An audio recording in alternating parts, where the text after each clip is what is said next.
Finance is a very important aspect of marriage. Record has shown and statistics have shown that one of the major causes of divorce is mismanagement of money or financial issues in marriage. This is why it is important that you do not underestimate the importance of finances in your marriage. And that's why we want to talk about some mistakes that so many couples are making where finances are concerned in their marriage. And this is the reason why many people struggle with financial prosperity or are not able to attain heights that they're supposed to attain financially or are not really communicating effectively where finances are concerned. Today, we'll be sharing with you 7 money mistakes that couples make regarding finances in marriage. If you're new to this page, we are the Purpose Driven Marriage Podcast. My name is Dr. Samuel Ekundayo, and this is my beautiful wife. I'm Blessing Ekundayo. This is Purpose Driven Marriage, where we model kingdom marriage and we help you align with the purpose of God for your marriage. We have a juicy episode for you today that we have titled 7 money mistakes that couples make in their marriage. Yes. We hope that in your marriage you are enjoying financial prosperity, and perhaps you're not making any of these mistakes we're going to talk about, but it is still worth listening to. Maybe just one of them could be a core lesson to you that can help revolutionize how you manage your finances. Without wasting further time, we are going to jump straight into those 7 money mistakes that couples are making in their marriage. What is number one, babe? Number 1 is not discussing finance in courtship. So, before you get into marriage, you haven't talked about, your spending habits, for example, your short or long-term goals, with regards to your finance. For example, even if, in fact, some people might even have like lots of debts, as singles. Imagine marrying someone with lots of debts. Yeah, debts, like student loan debts, car debts, all sorts of debts. Credit card debts. Yes. And then you get married to this person and they're expecting that now that we are married, both of us are supposed to pay these debts together. And you're like, what? Yes. But you'd never talked about it. Never told me, and you didn't realize that this person, even though they present like they have a lot of money, the lot of money is like, based on lots of debts. And you're like, oh my God, I didn't realize that you had several thousands of dollars of debt, and so this can, sort of directly plunge you both into lots of misunderstandings and financial mess, where you both start having lots of friction. So when you don't discuss this sort of financial, your spending habits and things like that in courtship, so both of you have an understanding, okay, this is how we want to spend our money in marriage. For example, as a guy, you go and propose to a babe that is looking glamorous, looking very expensive. I don't realize she spent her money on this every day in the week, and all that she does is she doesn't do local brands. She only does international, designer brands. Christian. And you are still up and coming. She does Christian Dior, Prada, Gucci, and you're like, so those things are going to tell on your finances when you get married. So it's important that you talk about that. Yeah, in case you're already married and you haven't discussed all of these things, and maybe there's still some things you're keeping away from your spouse, now is the time to expose all of it. I was listening to this Dave Ramsey show the other day, and a lady called in, is one of those that they will call in. Yeah. And she talked about how she's drowning in debt and she doesn't know whether to tell her fiance about her drowning in debt. Apparently, the fiance thinks she's doing very well. She has in the US, I think they collect credit card anyhow. She has about 3 credit cards, and altogether it is running to almost about $80,000 in debt. Wow! And she's not married yet, and she has a fiance who's about to marry her. And her question is, should she tell the fiance? And Dave Ramsey, it wasn't Dave Ramsey, it was one of the coaches, was advising that you need to bear it all. Like literally let him know what you are struggling with, let him know the debt that you have, so that he knows whether it's a burden he's willing to take on. Absolutely. And is able to be on that journey with you. So if you're watching this, you're single, you haven't married yet, and maybe you're in a relationship, you should absolutely open up about finances. In fact, it's good to even tell each other how much you're earning, it's good to tell each other what you are doing, any side Yeah. any side income, all of those sort of things, like any debt, all of the open up. I mean, if you're looking to get married to this person, those are the kind of conversations you must have. Absolutely. Because if you don't have those conversations, it will tell on your marriage. And it's one of those mistakes that many people you want make. to know what the person's habits are like, when it comes to finances. Yeah. You want to know what the person's income is like, what the person's expenses are like, the person's net worth. Do Real they budget? Do they not budget? Do they plan for their money or do they not plan for their money? Do they just go by the flow and trust God for the rest? Exactly. And you also, I think one thing also affected us, you want to ask those questions when you're single. Like, for example, what does money really mean to you? How did your family spend money, or how did they see money as? Because for some people, like I didn't realize that my husband had this thought or sort of mindset about money where it was almost like trauma. The money must not finish kind of mindset. Which is kind of like a scarcity mindset. Yeah, whereas I didn't have that mindset. It was after many years we began to realize that the reason why we had this friction in our marriage, financial, friction. Different mindsets. Exactly. I was like, we have the money. Let's spend this money on things that we need. Let's enjoy ourselves. Let's waste money. They're two different. But let's enjoy ourselves. Yes, But he's like, we cannot spend this money. It's for stuff feed.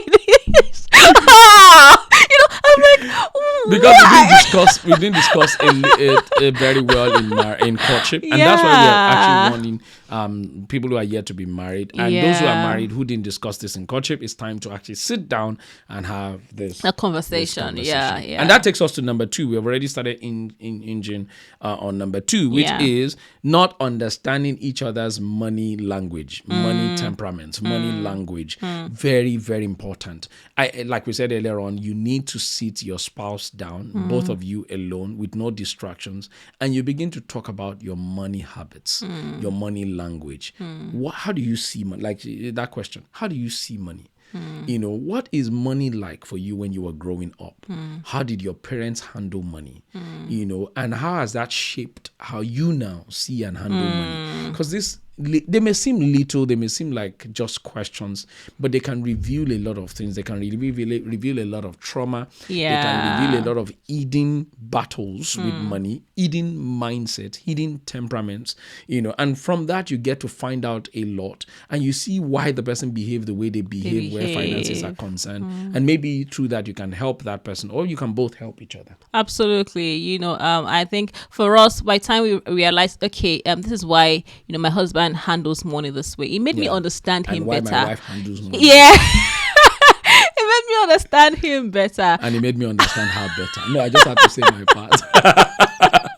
And the reality is, nobody is wrong. Nobody. It doesn't mean that because you see money this way, that means you are the right person. And because they see money that way, that means they are wrong. No. It's just the way they have been brought up, and their mindset. And those mindsets they should be amenable. They should be able to change. You shouldn't have that fixed or rigid mindset. And that's what marriage is all about. Your strengths, your weaknesses, both of you, you help each other's strengths, and financially you can both see how you can make it work eventually. Your money language consists of these very things here. Number 1, your money values.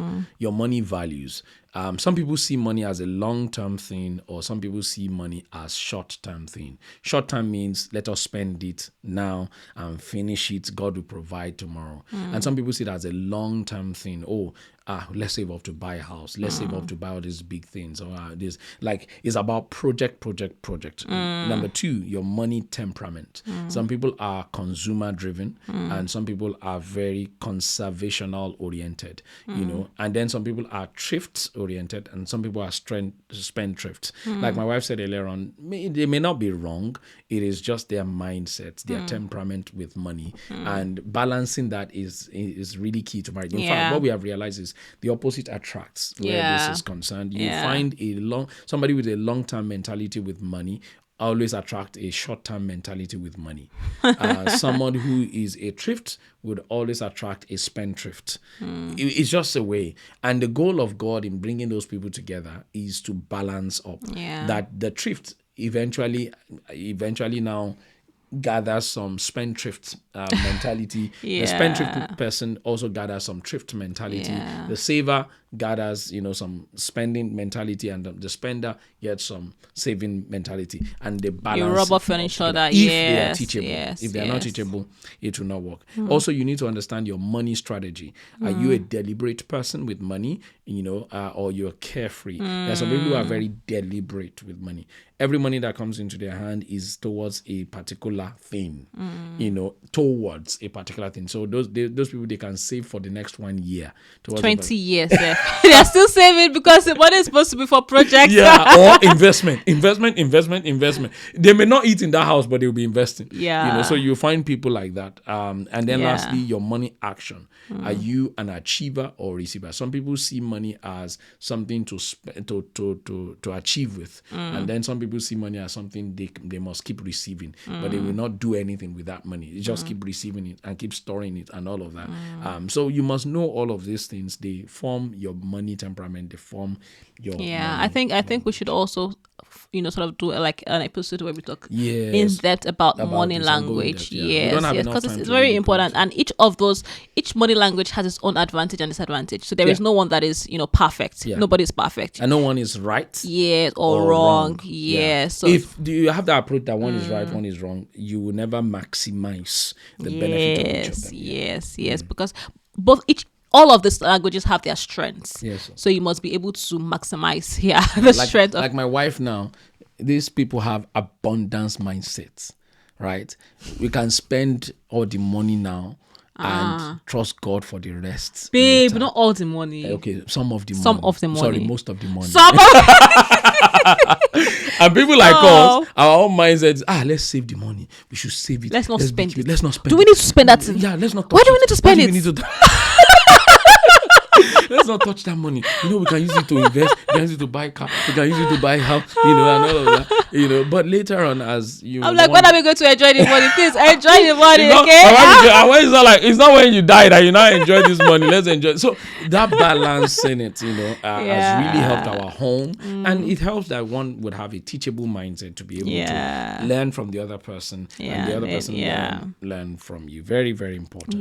That takes us to number 3. Yes, so not letting the best person handle the finances, sticking to traditional roles. Some people believe that, as a man of the house, you are the one that is meant to handle the finances. The money comes to me. The wives submit your money to me.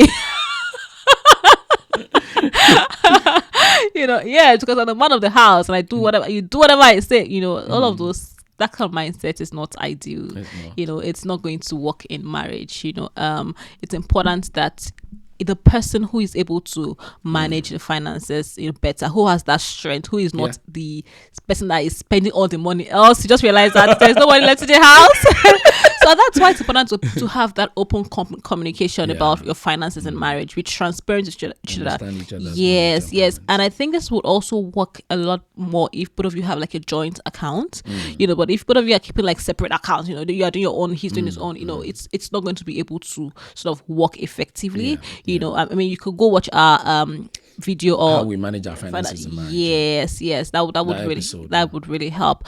So we have a joint account, and for us, knowing my strengths and my weaknesses and my husband's strengths and his weaknesses, you probably know who is managing the account for us. And to be honest, he's doing a really great job. Sometimes he worries about it's too much, it's too this, is too, maybe you should take it over. I'm like, you continue to do it.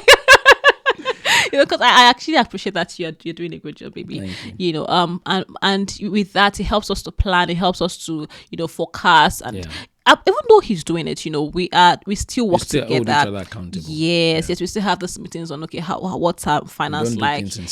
No. So it's still teamwork, but he's like our manager. Yes. And whereas we have a joint account, we also have individual accounts. If you watch that episode, you would understand better how we manage our own finances. I want to say that whereas it may appear that the traditional role thing with finances worked for your parents parents and your dad was the only one that managed finances, even though maybe your mom was a much better manager, but your dad, and it appears that it worked or something, and you want to now bring it into your home. Listen, it may not work for you. We're in a new generation now. Let the best person manage the money. If the woman is the better manager of the money, let her manage the finances. money. Trust her. Don't be like, it doesn't change your role as the head of the family. I did a video on this platform as well. I said, because you are the head doesn't mean you have to carry everything on your head. Otherwise you just break your head. That's deep. I like that. Exactly. So if you are not a better manager of money and your woman is a better manager of money, leverage on her intelligence, leverage on that strength, and you'll be amazed at the result at the end. And before we go into the next point, maybe something just came to my mind. If you have a family where you have the husband who is doing the work and the wife is like the housewife, tendency is that the man does not let the woman know what is happening with the finances, because he will believe that I'm the one working, I'm the one that needs to sort the things out. She doesn't need to know, and you sort of push her to the back seat where she has no idea what is happening with regards to finances, because you believe that it is just you doing the work anyways. No, that's bringing in the money. Yes, that's not how kingdom marriage is meant to be. Both of you are one, and even though she's at home looking after the kids or looking after the home, she's still, you cannot go to that work without her. Absolutely. She gives you your home stability. So it's important that she's aware of what is happening at home in terms of your finances. You carry her along, and to be honest, she might even be a better manager of those finances than yourself that you're doing the work, and that's the reality. So you must be able to have those conversations as a family and know who is a better manager. And not keep your wife in the dark when it comes to your finances. This is also going to require a lot of accountability. Absolutely. The person that is managing the finances would need to be accountable to the other person, and vice versa. If you are struggling with accountability in your home, you are most likely going to struggle with your finances. A man that doesn't want his wife to know what he's earning, or a woman that doesn't want the husband to know what she's earning, that home will struggle financially. There's no way you put it. You can say, we're making it work. It works for us. That's what works for us. I mean, if there's no openness and vulnerability in marriage, what are we doing in that marriage anyway? You're just there. You're just there. For unity's sake, to speak one's language, it's good to be open and vulnerable and be accountable to each other. We should also say, we forgot to mention that disclaimer, we are not financial advisors or financial experts. We are just talking from our own experience. We were married for nearly 12 years by God's grace, so this has worked for us. That takes us to number 4. Another mistake that couples make in marriage is not having a family budget. For many years in our home, we didn't have a budget. And we struggled. And that's even the most minimal way to put it, because we just realized we were just wallowing in debt, and the debts keep increasing. Why? Because when you don't have a budget, I always say a budget is a plan for your expenses based on what you're earning. A plan. And whoever fails to plan plans to fail. There's no other way to put it. So when you don't have a budget, you're already planning to fail financially. You don't have an estimate of what is coming in, so you spend anyhow. And when you spend anyhow, it's only a matter of time you run into debt. I was teaching my children money class a couple of days ago, and we were talking about the 3 different kinds of budget. We talked about the surplus budget, the deficit budget, and the zero budget. And just to test whether they understood the difference between the 3, I asked them, I did a table for them, and I, calculated it. And when the budget was negative, I said, what kind of budget is it? They said, a deficit budget. When the budget was positive, in other words, the income was higher than the expenses, they said surplus budget. And when it was exact and the income was equal to the expenses, they said zero budget. So I remember asking them a very important question. I said, guys, what budget do you think is the best? And they said surplus budget. Absolutely. So the same thing in your home, the same thing in your marriage. Whereas some of you might say, we're not even earning enough. What's the point of doing a budget? In fact, that's the very point of having a budget. When you think you're not earning enough, that's the point of having a budget, because a budget will help you see clearly. You'll give you a visual key as to the health of your finances. And from there, you can know the things you need to cut down on, Absolutely. the things you need to stop doing, and so on and so forth. Yes, I mean, when we began to have a budget in our home, it worked wonders for us. Wonders. You should go watch the episode on how we got out of debt. You know, Yes. it was budgeting that helped us. God used budgeting Yeah, for because us we massively. realized before we got into while we're in debt and how we got into debt, we thought or felt that our income wasn't enough, and so No point in credit it. card was like the shock absorber.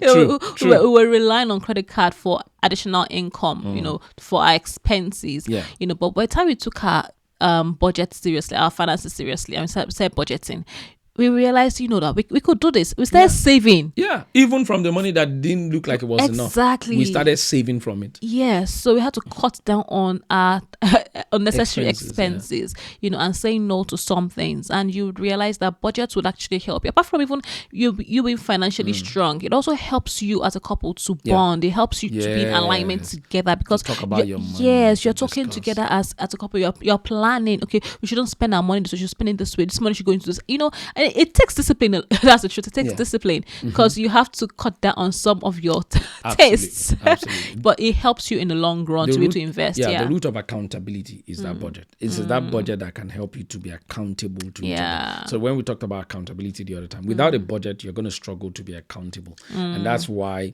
it's a major mistake in marriage regarding your finances. If you do not have a budget, you must have a budget. And somebody could also say, because we're also talking about the fact that some people may say money is not enough, is why they don't have a budget. Some people will always say, we have more than enough. So we don't have to budget. Yeah. That we have so much money. Why do we need to budget? Congratulations, and we really applaud you. But do you know it is actually a major habit of millionaires and billionaires to actually have a budget? Absolutely. Some of them even employ accountants who help them to manage their money. Finances, to manage their finances. So it is that important. Otherwise, you could be wasting away God's resources that He has given you. And I've never seen anyone who wastes God's resources and God is really happy to continue to bless them. You don't want to be on that side. God, that side of God, God wants you to be able to effectively and efficiently manage what He has given. Absolutely. Yeah. Yeah. So that takes us to number 5. Yeah. Not trusting each other. Yes. Yeah, that's one mistake that some couples make, not trusting each other. And when you don't trust each other, it's going to be hard to be transparent. It's going to be hard to be able to communicate exactly how much you're earning, what the finance is like, even when you are in debt, you can't You'll not be able to communicate. Yeah, you're like, oh my God, maybe they're going to divorce me now. Yeah, he or she hears because you haven't been actually open. You haven't bared it all. You've hidden some things because you don't trust if the person's going to accept you or leave you and things like that. And I think that to help with this, it's important that I was listening to someone recently. It's important that you have what we call like financial dates, where you actually, as a couple, you talk about, what's our finance like, sometimes a few times we've done this, how we do, we look at our budget, review it. Okay, what are things that we need to start working on? How do we need to readjust this budget? Because to make more money. Yes. More side hustle. Yes. And which side hustle, what, those kind of things. We talk, it's important that we talk about it, you talk about it as a couple because it does help, both of you to trust each other, to know exactly what is going on. When you feel like your husband or your wife is vulnerable with you, you're able to trust the person even more. You can commit more income, you commit your income, into their hands. But if you feel like the person is also a spender, the person spends anyhow, you cannot trust it. You will struggle to trust that person with your money because you're like, okay, if this person handles my money, that's the end. We are going to go into debt. Very, very important. The reason why many people don't trust each other is because they lead separate lives. If you lead separate lives financially, you're going to struggle to trust each other. That's why we often advocate for unity where finances are concerned, accountability, oneness where finances are concerned. All right, where it's not like, okay, you can do whatever you want with your money. I remember there was this young man where we were in a men's retreat one time, and of course, because it was a men's retreat, there are no women there, and we were able to speak and bear it all. And he said something that was very powerful. He said in his home, I think him and his wife grew up in a culture where the man is the one that pays for everything in the home, pays the rent or the mortgage, pays for the food, pays the children's school fees, carries the heavy bills. Yeah, the wife only pays for the food or something like that. I can't remember that culture. So he was carrying the heavy stuff, right? And he couldn't tell his wife to help him, and he was struggling. And he brought it to that men's retreat, and people had to tell him, guy, maybe that works in Nigeria where you guys were from, in that culture, but in this part of the world, the reason why you're struggling is because you would struggle. Yeah. You would really, really struggle. Yeah. So this guy was doing 2-3 jobs that he didn't need to be doing because the wife was actually working well, full-time, and earning well. Yeah. But because, he carried the cultural mentality into his marriage and felt like, I'm the man, I'm meant to carry all the burden and carry all the responsibility. And he was struggling. Yeah. And his wife didn't help out because that's just believed, that's culture. And then she believed like, he got it. He's the man of the house, And because he didn't open up, I don't think they were able to trust each other effectively enough to be able to, come to each other's aid. So please trust each other. Yeah. I mean, why are we marrying? Why are we marrying marriage if we cannot trust each other? Yeah, it does require vulnerability. Yeah. There's no need to be like, I'm the man, I got this, I'm the woman. You've got to be vulnerable with your spouse. And that vulnerability actually helps you to be able to get the best from your spouse at the end of the day. When you're vulnerable and you communicate what is going on with you, I'm not liking this, or I like, you just tell each other. If you're able to have open communications about your finances in marriage, it helps a lot. It even helps the marriage. Absolutely. Yeah, because financial problems, one of the major problems for divorce, reasons for divorce in marriage. So don't conceal yes, have that conversation and it builds trust. Eventually. I heard about the story of one guy who was addicted to gambling, and of course was not accountable to the wife regarding the money, and both of them were not accountable to each other. And the height of it was when the bank came to foreclose their home. The wife had no idea what was going on because they were not managing their finances in unity. Wow. It was when the bank came and they said, we are repossessing this home and all of that, and the woman was left in limbo. Like that. And the foundation of trust is openness, is vulnerability, is being able to discuss and talk about your money together. That transparency is very, very important. Yes. Okay, that takes us to number six. Mistake that many couples make in marriage is trying to keep up with the Joneses. If you have never seen that movie, Keeping Up with the Joneses, let's explain to you. So these are people who they moved to this wonderful neighborhood, apparently that of rich people, and these rich people, they were always, it's like they were buying cars almost every week or every month, repainting their house, doing big things, doing amazing things, deliveries regularly. And these people, so those are the Joneses who are buying all these things, and these new people just moved to them. Look at the car we are using. Look at the car everybody else is using. This is using. Look at what they are ordering. Look at the things that they are buying. So they too started to want to keep up with the Joneses. They now go and get a credit card. From the credit card, the guy bought a brand new car too. And went to show to Mr. Neighbor. Jones. Yeah, Mr. Jones, and say, hey, look at the guy. They will come back. Mr. Jones now bought a bigger car too. So he was under pressure to buy a bigger car. And so they were trying to keep up, trying to show that, they are in the right neighborhood and all of that. One day, out of nowhere, the bank just came to the Joneses' house to repossess all that they had, including their home. Wow.